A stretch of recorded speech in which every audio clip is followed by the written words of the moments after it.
Cartoons की episode जो हमें नहीं दिखाए गए। पोकेमॉन के बस एक एपिसोड की वजह से कैसे 700 बच्चों को हॉस्पिटल जाना पड़ा। इस वीडियो को स्किप करने की गलती बिल्कुल मत करना, क्योंकि अब तो असली मजा आने वाला है। ऑगी एंड द कॉकरोचेस के इस एपिसोड को मोरक्को में बैन क्यों कर देना पड़ा? ऐसा क्या था कि जिसकी वजह से इस एपिसोड में तीनों कॉकरोचेस में से एक कॉकरोच को दिखाया जाता है जो कि होता है लंबू, जो हिप्नोसिस के बारे में एक किताब पढ़ता है और उससे हिप्नोसिस सीख लेता है और इसे आगे इस्तेमाल करता है। वो आगे ऑगी से बहुत ही उल्टे सीधे काम करवाता है, जिससे पूरे शहर के लोग उसके पीछे पड़ जाते हैं। पर कुछ टाइम बाद ऑगी को भी ये किताब मिल जाती है, जिसके बाद वो भी हिप्नोसिस सीख लेता है और पूरे शहर के लोगों को हिप्नोसिस से कंट्रोल करता है। पर एंड में एक मक्खी आ जाती है, जिसे मारने के चक्कर में ऑगी ताली बजा देता है और पूरे शहर का हिप्नोसिस टूट जाता है और सब लोग उसे पीटने लगते हैं। पोकेमॉन की इस बैंड एपिसोड में ऐश और इनके साथियों को टीम रॉकेट चैलेंज करती है कि कौन सबसे ज्यादा पोकेमॉन पकड़ सकता है।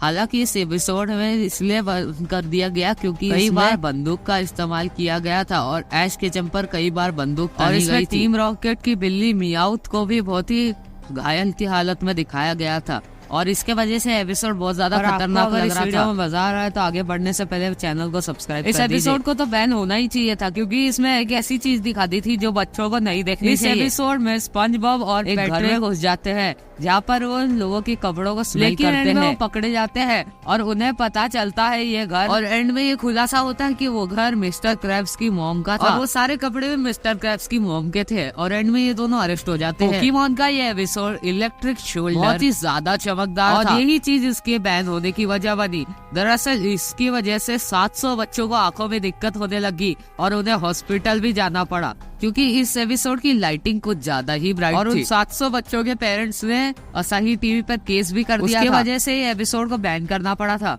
और इसी की वजह से आज तक लोगों में एपिसोड में लाइट की वार्निंग आती है। और अगला पोकेमॉन का एपिसोड जो बैन हो गया था उसे कहते हैं ब्यूटी एंड द बीच, और इस एपिसोड में बीच दिखाया जाता है। पर इस एपिसोड में सबसे बड़ी गड़बड़ ये होती है कि टीम रॉकेट का जेम्स बहुत ही अलग तरीके के कपड़े पहन लेता है, यानी कि लड़कियों के कपड़े, जो कि मैं आपको इस जगह दिखा नहीं सकता। पर आपको बीच ये शब्द पता है तो आपको समझ ही आ गया होगा कि जेम्स ने कैसे कपड़े पहने थे और ये बच्चों के लिए बहुत ही इनअप्रोप्रिएट हो सकता था, इसलिए इसे पहले रिव्यू कराया गया और उसके बाद वो सीन काट दिया गया और एंड में पूरे एपिसोड को ही बैन करना पड़ा। अगला शो है टेलीटबीज। ऐसे तो ये शो बहुत ही सादा और सिंपल है और यूएस में बच्चों को बहुत पसंद आता है। हमारे देश में ये शो इतना पॉपुलर नहीं है, पर ये छोटे बच्चों के लिए होता है जो प्री नर्सरी में पढ़ते हैं। पर एक दिन इस शो का एनिमेशन बहुत ही ज्यादा क्रीपी हो गया था, जिसकी वजह से इस डरावने की एनिमेशन से बच्चे डर रहे थे, तो इसको पूरी तरीके से बैन कर दिया गया। और सबसे आखिर में आता है शिनचैन। शिनचैन को सबसे ज्यादा इनोसेंट कैरेक्टर माना जाता है, साथ ही साथ ये